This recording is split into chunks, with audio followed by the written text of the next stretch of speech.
Assalamualaikum warahmatullahi wabarakatuh. Apa khabar kepada semua sahabat-sahabat, brother-brother, sister-sister Dionko. So aku tahu untuk chapter yang ke-1075 untuk chapter One Piece, aku sedikit lambat buat review ataupun buat reaction sebenarnya. So aku minta maaf sangat-sangat sebab adalah beberapa orang kata tu urusan yang aku perlu uruskan terlebih dahulu baru aku boleh buat this video sebenarnya. Tapi untuk korang aku still buat video ini, and jangan lupa kepada korang juga yang baru sampai kepada channel kita orang untuk tekan butang subscribe dan tekan bell notification supaya korang boleh dapat video daripada channel Dionko every time kita orang upload. Dan jangan lupa juga untuk like and share kita orang punya video. So guys, tanpa kita buang masa lagi, let's go kita buat review dan juga reaction terhadap chapter 1075 chapter One Piece ini. Let's go.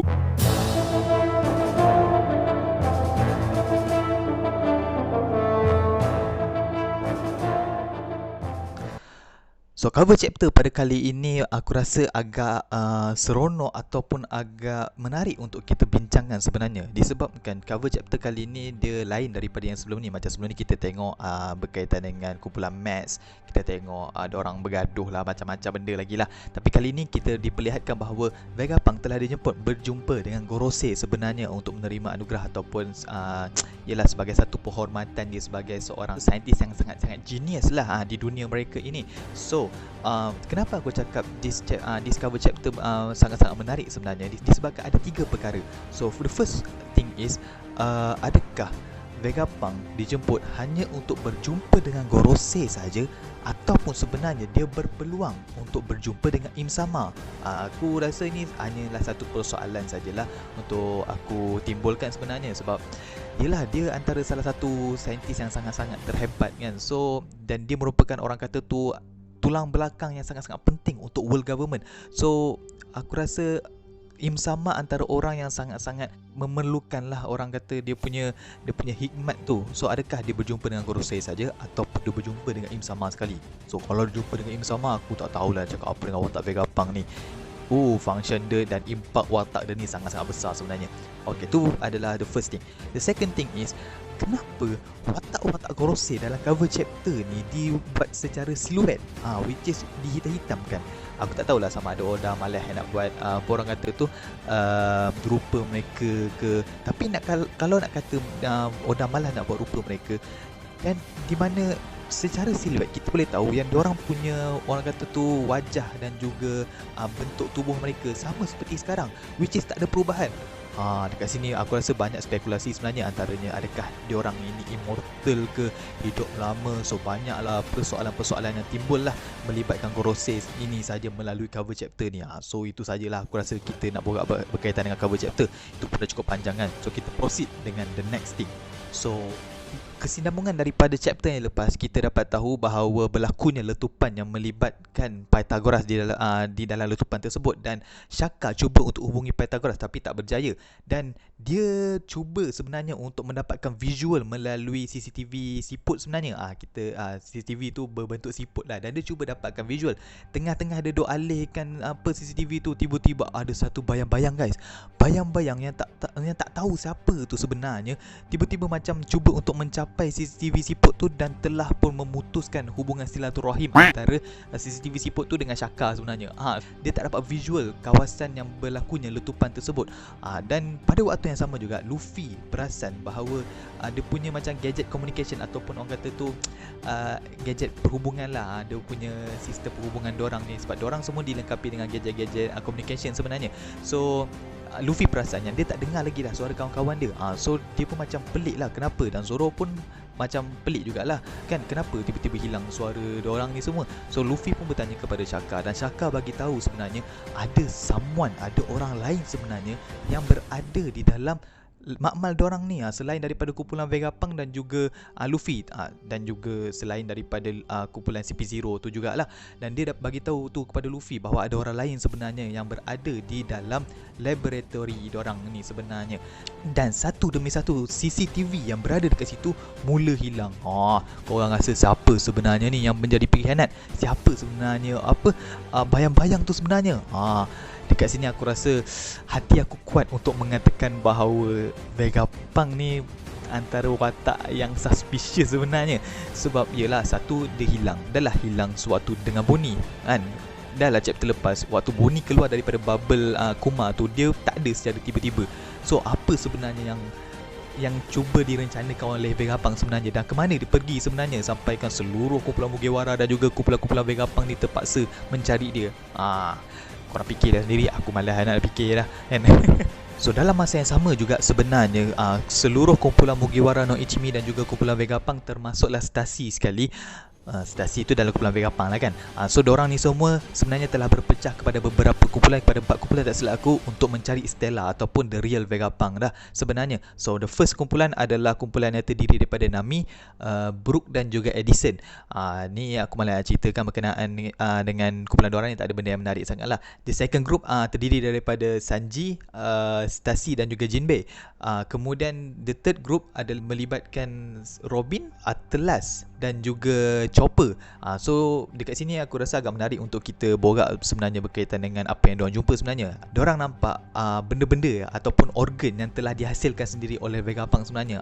Aku yakinlah semua orang mesti tahu kan apa function organ ni, sebab kita tahu Vegapunk sendiri telah menghasilkan klon-klon. So klon ni bukanlah klon robot ke klon biasa. So Vegapunk tu menghasilkan organ ni untuk menghasilkan sebuah ataupun seorang manusia yang sempurna sebenarnya. Dan kita boleh tengoklah beberapa klon yang sangat-sangat sempurna telah dihasilkan oleh beliau, seperti Stasi dan beberapa watak lain. Macam dia punya klon pun ada juga yang dalam bentuk manusia, macam Lilith ke kan, semua tu. So kita tahulah dekat sini bahawa Vegapunk sendiri telah menghasilkan organ-organ manusia guys. Dia menghasilkan organ yang serupa, yang mempunyai function yang serupa juga macam manusia.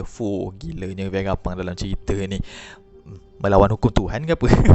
So the last group is group yang terdiri daripada Usopp, Lilith. Dekat sini kita baru nampak Lilith. Aku tak pasti kenapa dekat chapter yang lepas yang menghimpunkan seluruh kumpulan Vegapunk dan Mugiwara no Ichimi tu tak nampak dia. Aku rasa aku buta kot, ataupun memang tidak disengajakan, tidak dilukis oleh Oda sebenarnya. Tapi kali ni dia ada dengan grup Usopp, Franky dan juga York. Diorang ni telah berada di kawasan di mana berlakunya letupan terhadap Pythagoras. So diorang jumpa Pythagoras rupanya masih lagi hidup. Dia sempat untuk menyelamatkan diri dia dengan memisahkan bahagian kepala dia kot. Sebab dia robot kan, so dia hanya menggunakan kepala dia saja, dia masih lagi boleh hidup. Dan tiba-tiba munculnya Snake. Kalau korang tak tahu Snake ni apa, Snake ni adalah Seraphim dalam bentuk buah Hancock. Dalam bentuk dia masih lagi kecil lah, dalam budak kecil punya. So York ni pun pergilah duk belai-belai dia kan, duk jumpa dia, duk melutut. Tiba-tiba pisang bos, York jadi batu. Tiba-tiba jadi batu. Rupanya dia menerima serangan daripada S Snake. Aku takut aku confuse antara 3S ni sebenarnya. So dia telah menjadi batu dan telah diserang sebenarnya. Dan aku rasa sebenarnya letupan sebelum ni yang berlaku terhadap Pythagoras tu adalah disebabkan oleh Snake ni sendirilah. Tapi aku tak rasa yang bayang-bayang yang telah muncul di visual CCTV yang Shaka nampak tu adalah Snake ni sebenarnya. Aku rasa tu memang orang yang membelot terhadap kumpulan Vegapunk dan Mugiwara ni sebenarnya. Alright, so apa yang berlaku selepas itu? Lily ni cuba bagi arahan sebenarnya untuk Snake ni berhenti membuat serangan, tapi tak berjaya guys. Dia tak dengar langsung orang kata arahan daripada Lilith, sedangkan Lilith tu adalah salah satu Vegapunk. So kita tahu mana-mana kumpulan ataupun klon Vegapunk ni sebenarnya boleh bagi arahan kepada mana-mana Seraphim, tapi tak berjaya. Ini dah pening guys. So apa yang berlaku adalah Snake terus menyerang dorang, dan Lilith menyarankan kepada Usopp dan juga Franky untuk dorang melarikan diri bersama-sama dengan Pythagoras. So dorang pun larikan diri sebab kata Lilith sebenarnya Seraphim ni telah dihasilkan untuk menjadi yang paling terkuat dalam mana-mana kumpulan world government sebenarnya. So dia menyarankan diorang untuk lari lah. Dah lah tak boleh nak bagi arahan, kena serang lah tu. Memang tak boleh nak buat apa-apa lah kan. So dia memang melarikan diri lah selepas itu. Dalam masa yang sama juga, grup Luffy, Zoro dengan Shaka ni pun sebenarnya sedang diserang oleh dua lagi Seraphim, which is S-Bear yang iaitu Seraphim Kuma, dan juga S-Hawk iaitu Seraphim Mihawk. So diorang ni telah diserang dan Shaka cuba bagi arahan juga, tapi tak berjaya, dan diorang telah diserang. Dan Zoro mengatakan bahawa sebenarnya dua Seraphim ni bukannya nak serang diorang sangat, dia nak serang dua CP0 tu, which is Lucci dan juga Kaku. Macam tak tahulah kenapa kan. Dan Zoro sendiri bagi tahu yang dia tak akan benarkan sebenarnya dua orang tu mati disebabkan oleh Seraphim ni. Aku tak tahulah kenapa Zoro cakap macam tu kan. Mungkin dua orang tu lebih layak mati di tangan dia kan, aku tak pastilah kan. Itu apa yang dia fikir kan, aku tak pastilah. So Shaka dekat sini pun cuba bagi arahan tapi tak berjaya, dan diorang sebenarnya telah diserang selepas itu. Dan Shaka bagi tahu ini tak lain tak bukan sebenarnya kalau diorang sendiri, klon Vegapunk ni tak boleh nak bagi arahan, sebenarnya Seraphim ni sebenarnya kemungkinan besar telah diberi arahan sendiri oleh Vegapunk. So tapi waktu tu takkanlah dia nak turun Vegapunk kan yang nak cuba untuk bunuh diorang. Tapi dekat sini juga sebenarnya Shaka memberitahu bahawa dekat sini memang sebenarnya ada orang lain. Laboratory ni sebenarnya ada, orang kata tu ada pihak lain yang dah pecah masuk, dan diorang berniat untuk membunuh sebenarnya kumpulan Mugiwara no Ichimi bersama-sama dengan kumpulan-kumpulan Vegapunk ni sebenarnya. Wah, gila guys. Tapi chapter ni tak habis kat situ. Ada benda yang terakhir yang kita perlu fokus, iaitu percubaan memujuk daripada Lucci dengan Kaku untuk melepaskan diorang daripada itulah apa orang kata tu, sea stone, batu laut tu punya gari kan. So diorang berdua ni meminta kepada Luffy dengan Zoro untuk melepaskan diorang, sebab diorang kata diorang boleh bantu Luffy dengan Zoro untuk menewaskan Seraphim. Aku macam, dan itulah apa reaksi Luffy dengan Zoro. Dan aku tak boleh lah, dua-duanya muka ni kelakar. Rupa diorang lebih kurang macam waktu Oden dengan Whitebeard dengan Roger waktu tu kan. Kemudian rupa ni juga yang dibuat oleh beberapa kumpulan Mugiwara no Ichimi yang lain. Macam Franky semua lah. Aku macam this panel memang aku rasa amusing gila lah. Memang best gila lah. Walaupun dia pet sikit je, tapi dia memberi makna yang cukup besar lah. Sebab akhirnya Luffy dan Zoro pun buat rupa lebih kurang macam tu juga. Dan aku rasa macam, kenapa Lucci dengan Kaku ni nak tolong Luffy dengan Zoro pula kan? Kau bukan apa orang kata, bukan tandingan dorang lah. Kau bukan level dorang pun, dan dorang tak perlu kebantuan korang pun. Tapi aku tak tahulah kalau plan Oda memang nak melepaskan Lucci dengan Kaku dan membuatkan dorang ni bekerjasama untuk menewaskan Seraphim. Tapi aku rasa kalau Oda buat that plan, sebenarnya dia akan menimbulkan satu kemarahan lah kepada fans-fans One Piece. Sebab yelah, Luffy ni berjaya tewaskan Kaido, takkanlah Seraphim 2 ekor ni dia tak boleh tewaskan kan. Macam adakah Seraphim dia lebih kuat daripada Kaido kan? Benda tu menjadi persoalan lah sebenarnya. So itu saja sebenarnya. Minggu depan tak ada break. Itu yang seronok tu. So this chapter sangat-sangat best. Dia tak ada banyak perkara yang orang kata tak adalah benda yang berat untuk kita fikir, tapi dia ada speculation dia yang boleh membuatkan kita berteori apa yang bakal terjadi di chapter yang akan datang. Alright. So itu saja aku rasa untuk chapter kali ini . So guys, itu saja daripada channel Dionko pada kali ini.